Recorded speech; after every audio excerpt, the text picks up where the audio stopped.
Looking at a product at Inateck, a docking station for an iMac or basically a Mac Studio. I'm going to show you what I'm talking about. And let's see what's in the package. So first thing we want to do is just take out the actual unit itself.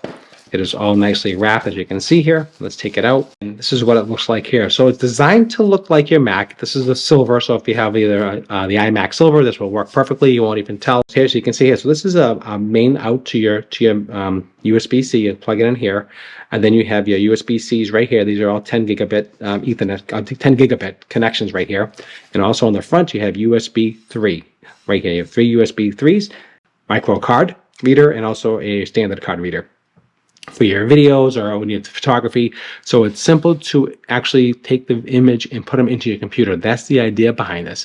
But I wanted to show you a little bit about it, and this is underneath how it looks like. And the cool part is that you can add the SSD drive to it. And I'll show you what else it comes with. It comes with a cable, which is really important.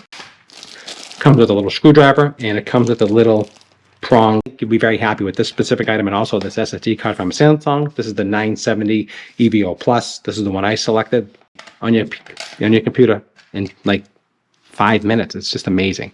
Only goes in one way. You just slide it in like this here with your finger. It's like it snaps. And then you got this little dongle thing here, this little plastic thing here. You just push this out of the way, push it back in, and we just screw it back down.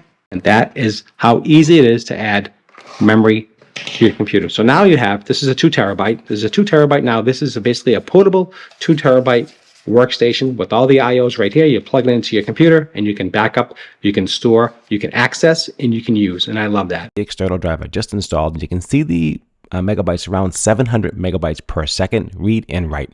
A little bit faster on the read, and it does fluctuate a little bit, 715, as you can see, as it kind of, let's say, warms up. It does go faster and faster, which is kind of cool. So this drive works beautifully.